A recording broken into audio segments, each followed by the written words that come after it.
सर्व मंगल मांगल्ये शिवे सर्वार्थ साधके शरण्ये त्र्यंबके गौरी नारायणी नमोस्तुते। जय माता दी। आप सभी को आज के इस नवरात्रि के पावन पर्व पर बहुत बहुत शुभकामनाएं। दोस्तों, जैसा कि आपको पता है, मैं दिनेश शर्मा आपके अपने ट्यूब चैनल में आपका एक बार फिर से आज आपका हार्दिक स्वागत करता हूं। दोस्तों, जैसा कि आपको पता है कि हमने एक लूसेंट सीरीज चला रखी है। उस लूसेंट का नवरात्र स्पेशल आज की क्लास में लेने वाला हूं, क्योंकि आप सभी को पता है कि आज का पहला नवरात्र चालू हुआ है। तो दोस्तों, इसी क्लास को हम कंटिन्यू करेंगे। जैसा आपको पता होगा, जो बच्चे हमारे साथ पहले जुड़े होंगे, जो बच्चे आज हमारे साथ नए जुड़े हैं, हमारी प्लेलिस्ट में जाकर वो वीडियोस आप पहले देख सकते हैं, और हम इसी वीडियो के डिस्क्रिप्शन में आपको लिंक दिया गया है, आप वहां से भी उन वीडियोस को देख सकते हैं। तो आज की क्लास में हम जो चर्चा करने वाले हैं, कंटिन्यू जो लूसेंट की सीरीज चली हुई है, वो जैसा आप अपनी स्क्रीन के सामने देख पा रहे होंगे स्टूडेंट, ध्वनि चैप्टर साउंड के बारे में चर्चा करेंगे कि साउंड क्या होता है, कैसे होता है, कहाँ होता है, कितना होता है। इस सारी कंप्लीट जानकारी आज की क्लास में हम लेने वाले हैं। तो आइए, ज़्यादा समय को ज़्यादा जाया ना करते हुए आज की क्लास को हम स्टार्ट करते हैं। स्टूडेंट, जब मैं ध्वनि की बात करता हूँ, जब मैं साउंड की बात करता हूँ, तो ध्वनि तरंग एक अनुदैर्ध्य तरंग है, अनुदैर्ध्य यांत्रिक तरंग है। लेकिन इस साउंड को जानने से पहले, अनुदैर्ध्य तरंग को जानने से पहले हमें जानना होगा कि साउंड होता क्या है। स्टूडेंट, जैसा कि आपको मेरी आवाज सुनाई दे रही होगी, क्लियर सुनाई दे रही होगी, अच्छी सुनाई दे रही होगी, सबसे पहले दिमाग में क्वेश्चन आता है कि कोई भी साउंड हमें सुन ही कैसे जाता है। स्टूडेंट, यस एंड नो, कि कोई भी साउंड, कोई भी आवाज हमें कैसे सुनाई दे जाती है। तो स्टूडेंट, होता क्या है कि हमारे एटमॉस्फेयर में छोटे छोटे धूल मिट्टी के कण होते हैं, एटम मॉलिक्यूल्स होते हैं, जो नंगी आंखों से नहीं देखे जा सकते। अब होता क्या है, ये जो तरंगें होती हैं, अनुदैर्ध्य तरंग है, it's a part of mechanical wave. Mechanical wave के बारे में मैं पिछली क्लासेस में चर्चा कर चुका हूं। अगर आपने वीडियो नहीं देखी है तो डिस्क्रिप्शन में लिंक दिया गया है, आप देख सकते हैं। यांत्रिक तरंग का पार्ट होता है अनुदैर्ध्य तरंग। अनुदैर्ध्य तरंग क्या होती है कि तरंग जिस डायरेक्शन में मूव कर रही होती हैं, उसी डायरेक्शन में पदार्थ के कण आगे पीछे गति कर रहे होते हैं, दैट इज कॉल्ड अनुदैर्ध्य तरंग। अब होता क्या है कि जैसे ही मैंने अपने मुंह से आवाज निकाली, तो एक कण दूसरे में टकराता है, दूसरा तीसरे में, चौथा पांचवा, और आपके कान के पास वाला जो पार्टिकल होगा वो टकराएगा, और ज्यों की त्यों ध्वनि आपको सुनाई दे जाएगी आगे पीछे टकराते हुए। सो इट मीन जो आगे पीछे तरंगें चलती हैं, दैट इज कॉल्ड अनुदैर्ध्य तरंग। और यांत्रिक तरंगें या अनुदैर्ध्य तरंगों को चलने के लिए मीडियम की रिक्वायरमेंट होती है। और मीडियम आपको पता है तीन प्रकार का यहाँ पे होता है, सॉलिड, लिक्विड और गैस, यस एंड नो, माध्यम। तो कहीं ना कहीं जो हमारी साउंड वेव होती हैं, वो कभी भी निर्वात में गमन नहीं कर सकती हैं, कभी भी वैक्यूम में नहीं चल सकती हैं। क्यों? क्योंकि अनुदैर्ध्य या यांत्रिक तरंगों को चलने के लिए माध्यम की आवश्यकता होती है, यस एंड नो। तो स्टूडेंट, जो ध्वनि तरंगें होती हैं, आवृत्ति का परिसर, फ्रिक्वेंसी इसको कहते हैं, जो ध्वनि तरंगें होती हैं वो तीन प्रकार की होती हैं। जैसा आप अपनी स्क्रीन के सामने देख पा रहे होंगे, बहुत आसान है, बेहद आसान। सबसे पहली होती हैं अवश्रव्य तरंगें, जिनको बोला जाता है इंफ्रासोनिक वेव। स्टूडेंट, क्या कहते हैं? इंफ्रासोनिक वेव या अवश्रव्य तरंगें। ये हिंदी में भी इंफ्रासोनिक लिखा मिलेगा स्टूडेंट, मैं आपकी जानकारी के लिए बता दूं, ऐसे इंफ्रासोनिक तरंग ऐसे भी लिखा मिलेगा। 20 हर्ट्ज से नीचे की आवृत्ति वाली तरंगों को क्या कहते हैं? अवश्रव्य तरंगें कहते हैं। जिन तरंगों की फ्रीक्वेंसी 20 हर्ट्ज से कम होती है, less than 20 hertz, that is called infrasonic wave. इन्हें हमारा कान नहीं सुन सकता है। हमारे कान आएगा यहाँ पे, है ना, हमारा, हमारे कान इनको नहीं सुन सकते हैं, या ह्यूमन कान इनको नहीं सुन सकते हैं। ह्यूमन ईयर कांट हेयर, मानव कान इन्हें नहीं सुन सकते हैं। जब मानव कान नहीं सुन सकते, तो स्टूडेंट इन्हें कौन सुन सकता है? इस प्रकार की तरंगों को बड़े आकार के स्रोतों से उत्पन्न किया जा सकता है। और जितने भी बड़े जीव होते हैं ना, मुख्य रूप से, जैसे गेंडा है, व्हेल है, हाथी है, जितने भी मुख्य रूप से बड़े जीव होते हैं, ये सभी इन तरंगों को सुन सकते हैं, अवश्रव्य तरंगों को। स्टूडेंट, जब मैं श्रव्य तरंगों की बात करता हूं, 20 हर्ट्ज से कम वाली तरंगों को कहते थे अवश्रव्य, लेकिन 20 हर्ट्ज से 20,000 हर्ट्ज के बीच में जिन तरंगों की फ्रीक्वेंसी होती है, उन तरंगों को कहते हैं ऑडिबल वेव। इन तरंगों को मानव कान सुन सकते हैं। इसी कड़ी में आगे बढ़ते हुए माय डियर स्टूडेंट एक जिक्र होता है पराश्रव्य तरंगें, ultrasonic wave. That's a very very most important. Ultrasonic wave क्या होती है कि 20,000 हर्ट्ज से ऊपर वाली आवृत्ति की तरंगों को क्या बोला जाता है? पराश्रव्य। बियॉन्ड 20,000 हर्ट्ज और लेस देन 20 हर्ट्ज अवश्रव्य, 20 to 20,000 audible and ultrasonic is 20,000 hertz से बियॉन्ड जो ऊपर वाली तरंग होती हैं। कुछ जानवर जैसे मानव कान इनको नहीं सुन सकते हैं, केवल मानव कान श्रव्य, श्रव्य का मतलब सुनना, इनको सुन सकते हैं। परंतु कुछ जानवर जैसे कुत्ता है, बिल्ली है, चमगादड़ आदि इन्हें सुन सकते हैं। स्टूडेंट, मैंने आपको बताया कि जितने भी बड़े जीव होते हैं वो अवश्रव्य तरंगों को सुन सकते हैं, लेकिन जितने भी छोटे जीव होते हैं वो पराश्रव्य तरंगों को सुनने में सक्षम होते हैं। ऐसे याद रखना। तो एग्जाम्पल आ जाता है, और यहां से एक नोट करके मैं आपको एक लाइन बता देता हूं कि bat creates the ultrasonic wave. जो चमगादड़ होता है वो पराश्रव्य तरंगें उत्पन्न करता है। चमगादड़ को दिखता नहीं है, चमगादड़ जो चलता है वो तरंगों के माध्यम से चलता है। आपने अक्सर फील किया होगा, आप अपने आसपास प्रैक्टिकल देखते होंगे, चमगादड़ आपके सामने आता है, वो कभी तो यहाँ से गुजर जाता है, कभी ऊपर से, कभी यहाँ से, कभी वो आपसे टकराता नहीं है। क्यों नहीं टकराता?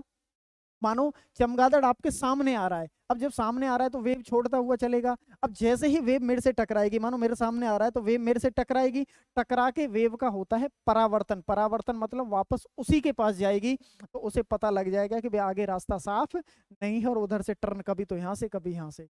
तो याद रखना कि जो चमगादड़ छोड़ता है वो कैसी तरंगें छोड़ता है? पराश्रव्य तरंगें छोड़ता है। Student, all boys and girls, जब हम इसमें बात करते हैं इन तरंगों को, जो ये तरंगे हैं,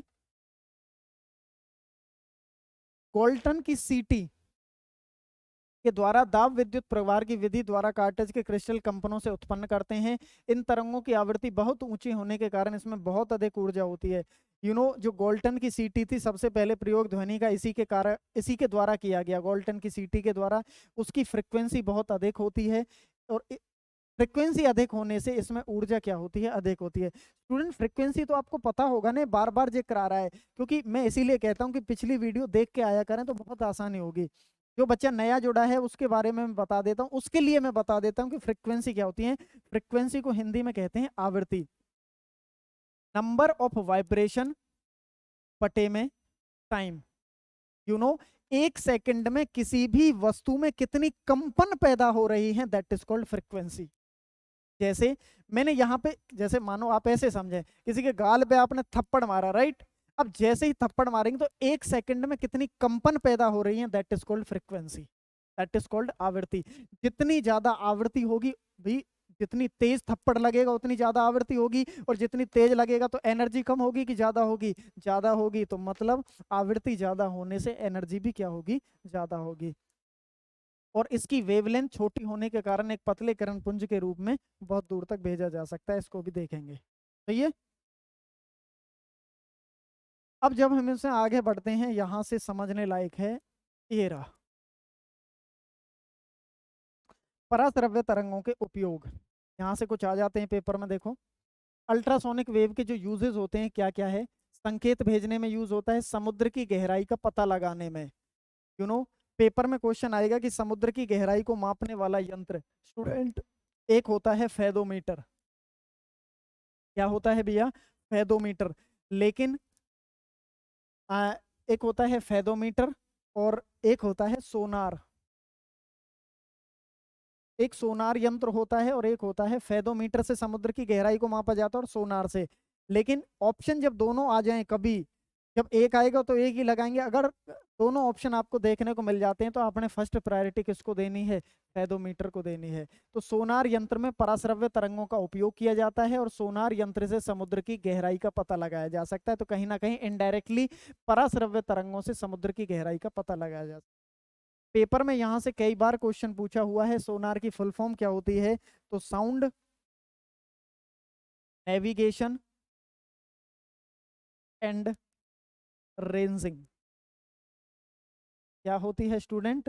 sound navigation and ranging. Sound navigation and ranging Hindi में कहें तो ध्वनि नौ परिसंचालन तंत्र। इंग्लिश में याद कर लेना, आसान है, sound navigation and ranging. Student, और इसका है भैया कीमती कपड़े, वायुयान, घड़ी के पुर्जों को साफ करने के लिए, कल कारखानों को करने में कल कारखाने चिमनियों की कालिख हटाने में और गठिया रोग के उपचार और मस्तिष्क के ट्यूमर का पता लगाने में किसका प्रयोग किया जाता है? पराश्रव्य। ये चीजें आपको याद ही करनी होंगी। ध्वनि की चाल, स्पीड ऑफ साउंड, विभिन्न माध्यमों में, माध्यम मतलब कि मीडियम, सॉलिड, लिक्विड और गैस, ध्वनि की चाल अलग अलग होती है। किसी माध्यम में ध्वनि की चाल माध्यम की प्रत्यास्थता या घनत्व पर निर्भर करती है। That's a very very most important, super most important. Student ध्यान से समझिएगा। देखिए थोड़ा सा समय लूंगा मैं आपके साथ यहाँ पे। ध्वनि की चाल अलग अलग माध्यम में अलग अलग होती है। सॉलिड होता है, लिक्विड होता है और गैस होता है। सबसे ज्यादा जो स्पीड ऑफ साउंड होती है वो होती है सॉलिड में, और उससे कम होती है लिक्विड में, और सबसे कम होती है गैस में। गैस में होती है 332 मीटर प्रति सेकंड, इसमें होती है 1493 मीटर प्रति सेकंड, और इसमें होती है 5130 मीटर पर सेकंड, समथिंग समथिंग। तो स्पीड ऑफ साउंड सबसे ज्यादा कहाँ है? सॉलिड में, उससे कम लिक्विड में और सबसे कम गैस में। जस्ट इसका उलट था लाइट। स्पीड ऑफ लाइट कहाँ ज्यादा होती थी? गैस में, और सबसे कम सॉलिड में। लेकिन स्पीड ऑफ साउंड कहाँ होता है? सॉलिड में। आप इसको प्रैक्टिकल ऐसे समझिए स्टूडेंट, जैसे मानिए आपके पास एक डंडा है, उस डंडे को आप हवा में घुमाइए। जब हवा में घुमाएंगे तो सैं सैं की आवाज होगी, यस एंड नो? हवा में होगी। अब उसी डंडे को किसी तालाब में लेके जाइए, पानी में मारिए, तो छप छप की आवाज होगी। क्या हवा से ज्यादा होगी कि कम होगी? सर ज्यादा होगी। अब उसी पानी को लेके किसी सॉलिड चीज पे मारिए, किसी सॉलिड चीज पे, तो आवाज ज्यादा होगी कि कम होगी? कि सर ज्यादा होगी, ऑब्वियस सी बात है। तो सीधा सा मतलब है कि स्पीड ऑफ साउंड सॉलिड में ज्यादा होता है, लिक्विड में कम होता है, और सबसे कम कहाँ होता है? गैस में होता है, जैसा आप देख पा रहे होंगे। ध्वनि की चाल अधिक ठोस में, उसके बाद लिक्विड में, और उसके बाद गैस में हो। स्टूडेंट यहाँ पे एक बात दी गई है, विभिन्न माध्यमों में अलग अलग होती है। किसी माध्यम में ध्वनि की चाल उसके माध्यम की प्रत्यास्थता और घनत्व पर निर्भर करती है। प्रत्यास्थता, इलास्टिसिटी, क्या? इलास्टिसिटी और डेंसिटी, इन दोनों बातों पर निर्भर करती है। इसका सीधा सा मतलब है कि इलास्टिसिटी के बढ़ने से स्पीड ऑफ साउंड बढ़ जाता है, और डेंसिटी के घटने से स्पीड ऑफ साउंड बढ़ता है, और डेंसिटी के बढ़ने से स्पीड ऑफ साउंड घटता है। ये तो इसका उल्टा है, और ये इसका डायरेक्टली प्रोपोर्शनल है। This is inversely proportional to this, and it is directly proportional to this. Student inversely directly क्या है? आइए इसको प्रैक्टिकल बड़े व्यवहारिक तरीके से बताता हूँ, बहुत आसान से शब्दों में। बस थोड़ी सी देर देखिए बस। ये दोबारा आऊंगा उसी लाइन पे मैंने जो छोड़ा है। वायु में ध्वनि की चाल इतनी है, इतनी है, 1493, 83 एक ही बात है, 5130 होती है। जब ध्वनि एक माध्यम से दूसरे माध्यम में जाती है, देखिए स्टूडेंट ये कुछ बातें हैं। जब ध्वनि एक मीडियम से दूसरे मीडियम में जाती है तो ऑब्वियस सी बात है कि भी बदलाव आएगा, सिंपल सी बात है बदलाव, क्योंकि कम और ज्यादा है। तो ध्वनि ए चाल और तरंग दैर्ध्य बदल जाती है, जबकि आवृत्ति नहीं बदलती है। फ्रीक्वेंसी कैसी रहती है? सेम रहती है, लेकिन वेवलेंथ माय डियर क्या हो जाती है? बदल जाती है। एक सेकंड स्टूडेंट बस। हेलो, बस मैं बढ़िया जी, मैं अभी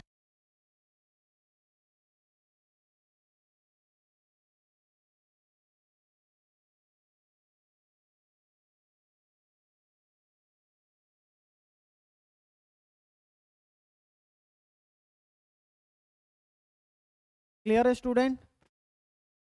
जब एक माध्यम से दूसरे माध्यम में जाती है तो उसकी तरंग दैर्ध्य उसकी वेवलेंथ बदल जाती है, लेकिन आवृत्ति पर कोई भी प्रभाव नहीं पड़ता है। किसी माध्यम में ध्वनि की चाल आवृत्ति पर निर्भर नहीं करती है, इसी वजह से उसमें क्या चेंज नहीं होता है? आवृत्ति चेंज नहीं होती है। ध्वनि की चाल पर दाब का प्रभाव, ध्वनि की चाल पर दाब का कोई भी प्रभाव नहीं पड़ता। दाब घटाने या बढ़ाने पर चाल कैसी रहती है? अपरिवर्तित रहती है। ध्वनि की चाल पर ताप का प्रभाव, ताप बढ़ाने से ध्वनि की चाल बढ़ जाती है, घटाने से घट जाती है।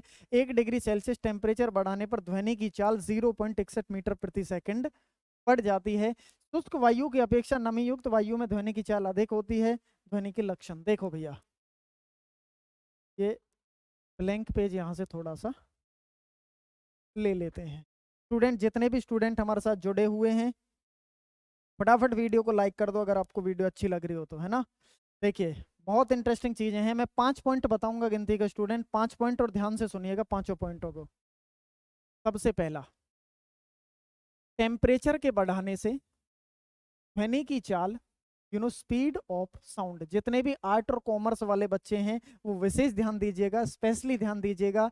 ऐसे बच्चों से मैं बहुत प्यार करता हूँ, क्योंकि आर्ट और कॉमर्स वाले जल्दी समझ जाते हैं, साइंस वाले थोड़ा सा अपना दिमाग चला जाते हैं, जिससे कहीं ना कहीं उन्हें परेशानी आती है। वैसे तीनों ही प्यारे हैं। देखिए स्टूडेंट, सबसे पहला है कि टेम्परेचर के बढ़ाने से ध्वनि की चाल भी बढ़ जाती है, स्पीड ऑफ साउंड भी क्या हो जाता है, बढ़ जाता है। इसका मतलब है बराबर का निशान। अगर ये बढ़ेगा तो ये भी बढ़ेगा, ये घटेगा तो ये भी घटेगा।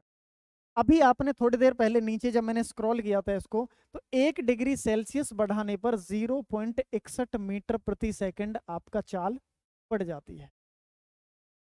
अब पेपर में ये आ जाए 2 डिग्री सेल्सियस तो इतना, 3 आ जाए तो इतना, गुना कर देना, मल्टीप्लाई कर देना, सही है। टेम्परेचर के बढ़ाने से बढ़ती है और टेम्परेचर के घटाने से घटती है। दूसरा point, speed of sound is independent of pressure. ध्वनि की चाल पर प्रेशर का, दाब का कोई भी प्रभाव नहीं पड़ता है। That's a very very most important student. इस बात का याद रखना कि दाब के बढ़ाने से ध्वनि की चाल पर कोई प्रभाव नहीं पड़ता है, और दाब के घटाने से भी ध्वनि की चाल पर कोई भी प्रभाव नहीं पड़ता है। क्लियर है स्टूडेंट? तीसरा point, elasticity. Elasticity is directly proportional to speed of sound. Elasticity को हिंदी में कहते हैं प्रत्यास्थता, और प्रत्यास्थता का मतलब होता है स्टूडेंट खिंचाव। क्या होता है? खिंचाव। यू नो जिसकी इलास्टिसिटी ज्यादा रहेगी उसमें स्पीड ऑफ साउंड ज्यादा रहेगा, जिसकी इलास्टिसिटी कम रहेगी उसमें स्पीड ऑफ साउंड कम रहेगा। आइए इसको प्रैक्टिकल समझते हैं कैसे। अच्छा, एक गैस है मेरे पास और एक रबड़ है, सॉलिड। एक कोई चीज सॉलिड है और एक मेरे पास गैस है, किसमें खिंचाव ज्यादा रहेगा मुझे बताना आप। सॉलिड में खिंचाव ज्यादा रहेगा ना, रबड़ में खिंचाव ज्यादा रहेगा ना, इलास्टिसिटी वही तो होती है। तो इसका मतलब सॉलिड में स्पीड ऑफ साउंड क्या होता था? ज्यादा होता था, गैस में तो बहुत कम होता था। तो इस वजह से हम कह सकते हैं कि जिसमें खिंचाव जितना ज्यादा उसमें स्पीड ऑफ साउंड इतना ज्यादा। सॉलिड में खिंचाव ज्यादा, लिक्विड में कम और गैस में कम। तो इलास्टिसिटी के बढ़ने से, खिंचाव के बढ़ने से, प्रत्यास्थता के बढ़ने से स्पीड ऑफ साउंड भी क्या हो जाता है? बढ़ जाता है। स्टूडेंट, जब इसमें मैं फोर्थ पॉइंट की बात करता हूं, यहां मैं लिख देता हूं, फोर्थ पॉइंट की बात करता हूं, तो आर्द्रता के मौसम में स्टूडेंट, आर्द्रता, इसको बोला जाता है ह्यूमिडिटी। क्या कहते हैं? Humidity is directly proportional to speed of sound. That's a very very most important. सारी चीजें इंपोर्टेंट है, ध्यान से समझिएगा। बड़े आसान से शब्दों में, व्यवहारिक तरीके से, प्रैक्टिकल तरीके से इस लूसेंट की सीरीज को हम कर रहे हैं स्टूडेंट। और एक बार ये हम चालू हो चुके हैं, अब तो बिल्कुल कंप्लीट करके ही मानेंगे स्टूडेंट। हमारे साथ जुड़े रहिएगा, बने रहिएगा। अगर वीडियो में आपको मजा आ रहा हो तो मुझे रिस्पॉन्ड करिएगा student, all all boys and girls जितने भी बच्चे हमारे साथ जुड़े हुए हैं। आर्द्रता के मौसम में ध्वनि की चाल क्या हो जाती है? बढ़ जाती है। स्टूडेंट, आर्द्रता के मौसम में ध्वनि की चाल क्या हो जाती है? बढ़ जाती है। आर्द्रता मतलब नमी। आर्द्रता का मतलब क्या होता है? नमी। ह्यूमिडिटी का मतलब होता है नमी। नमी के मौसम में ध्वनि की चाल बढ़ जाती है। देखिए, आपको तो शायद अभी डाउट नहीं आ रहा होगा, लेकिन मैं ही डाउट को क्लियर कर देता हूं, आगे भविष्य में जाकर कभी आए आपको डाउट कोई। टेम्परेचर के बढ़ने से ध्वनि की चाल बढ़ रही थी, और आर्द्रता के मौसम में भी ध्वनि की चाल बढ़ रही है। यू नो जितना ज्यादा टेम्परेचर रहेगा, नमी से तो कम होना चाहिए ना, नमी नमी तो ज्यादा है। देखो, नमी के बढ़ने से ध्वनि की चाल बढ़ रही है, और टेम्परेचर के बढ़ने से भी ध्वनि की चाल, ये तो इसका उल्टा सा लग रहा है ना? जी नहीं स्टूडेंट, नमी का मतलब क्या होता है, ह्यूमिडिटी का मतलब क्या होता है कि टेम्परेचर तो उतना ही रहता है, लेकिन हमारे वायुमंडल में वाटर ड्रॉपलेट हो जाती हैं, वाटर ड्रॉपलेट आ जाती हैं, पानी की बूंदें आ जाती हैं, उससे ही तो नमी बनती है। आपने ना एक ऐसा मौसम देखा होगा जिसको आप कहते हैं आम भाषा में सड़ी गर्मी। अलग अलग जगह पर पूरे भारतवर्ष से इस वीडियोस को देख रहे होंगे लोग। तो मैं, सड़ी गर्मी का मतलब क्या होता है कि जो जुलाई का महीना होता है ना, जुलाई में जो पसीने वाली गर्मी होती है, टेम्परेचर तो उतना ही रहता है, लेकिन वाटर ड्रॉपलेट हमारे वायुमंडल के अंदर आ जाती हैं। अब आपको पता है कि एक तो ये सूखी हवा बह रही थी, टेम्परेचर उतना ही था, मान लो 37 डिग्री सेल्सियस टेम्परेचर है और यहाँ भी 37 डिग्री सेल्सियस टेम्परेचर है। यहाँ सूखी हवा बह रही थी, यहाँ वाटर ड्रॉपलेट आ गई। और आपको पता है कि हवा में स्पीड ऑफ साउंड ज्यादा होता है कि वाटर में होता है, कि सर वाटर में होता है। तो इस वजह से आर्द्रता के मौसम में ध्वनि की चाल क्या हो जाती है, बढ़ जाती है। Student, are you getting my point? Please respond me in comment section, all boys and girls. ये वीडियो अपलोड हो जाएगी, उसके बाद भी आप मुझे कमेंट सेक्शन में कमेंट करके बता सकते हैं कि आपको हमारी ये सीरीज कैसी लग रही है, वीडियोस कैसी लग रही है। Number 5 point, that's a very very most important student. Density is inversely proportional to speed of sound. Density is inversely proportional to speed of sound. You know, density के घटने से, घनत्व कहते हैं, डेंसिटी के घटने से स्पीड ऑफ साउंड बढ़ जाता है और इसके बढ़ने से स्पीड ऑफ साउंड घट जाता है। डेंसिटी का मतलब होता है घनत्व, और घनत्व का मतलब स्टूडेंट आप ना मास अपॉन वॉल्यूम। घनत्व का मतलब क्या होता है, मास अपॉन वॉल्यूम। मैं इसको रफ कर रहा हूँ, यहाँ से समझ लिया होगा। देखो, डेंसिटी का मतलब क्या है, मास अपॉन वॉल्यूम। वॉल्यूम का मतलब होता है आयतन। क्या होता है स्टूडेंट, आयतन। मास, मास तो सेम ही रहता है, मास चेंज नहीं होता है, मास कांट भी चेंज, सेम रहता है। माँ माँ जैसे अपने बच्चे पर प्यार नहीं बदलती है, सेम रखती है, तो ऐसे ही याद रखना, मास सेम होता है। वॉल्यूम, वॉल्यूम का मतलब आयतन, और आयतन का मतलब फैलाव। आयतन का मतलब फैलाव। स्टूडेंट, यदि टेम्परेचर ज्यादा होगा, आपको पता है कि टेम्परेचर के ज्यादा होने से स्पीड ऑफ साउंड बढ़ जाता है। यदि टेम्परेचर ज्यादा होगा तो वॉल्यूम भी कैसा होगा, फैलाव भी किसी चीज का टेम्परेचर बढ़ा दिया जाए, गर्म कर दिया जाए तो फैल जाती है ना। यदि टेम्परेचर ज्यादा है तो वॉल्यूम ज्यादा है, और वॉल्यूम की इनवर्सली प्रोपोर्शनल क्या होती है, डेंसिटी। तो कहीं ना कहीं टेम्परेचर की इनवर्सली प्रोपोर्शनल यहाँ पे डेंसिटी। और आपको पता है कि temperature is directly proportional to volume, तो इसका सीधा सा मतलब है कि temperature is directly proportional to speed of sound. Friend, बिल्कुल आसान से शब्दों में समझिए, जब आपको पता है कि density is mass upon volume, द्रव्यमान बटे में आयतन, और आयतन का मतलब होता है फैलाव। और शुरू में आप पढ़ चुके हैं कि तापमान के बढ़ने से ध्वनि की चाल बढ़ जाती है। अब टेम्परेचर के बढ़ने से वॉल्यूम भी क्या हो रहा है, बढ़ रहा है। और आपको पता है कि वॉल्यूम इसके बटे में है, तो ये इसका उल्टा है। तो डेंसिटी के बढ़ने से स्पीड ऑफ साउंड घट जाता है, और डेंसिटी के घटने से स्पीड ऑफ साउंड बढ़ जाता है। ये पांचों point, that's a very very most important, लिख के ले जाना, कोरे कागज पे लिख के ले जाना। ये आपको सेंट्रल एग्जाम में, स्टेट गवर्नमेंट एग्जाम में, यहां से पेपर में क्वेश्चन देखने को ही मिलते हैं। आप क्लियर है स्टूडेंट? जब हम इसमें आगे की तरफ बढ़ते हैं, यही सारी चीजें आपने पढ़ी स्टूडेंट।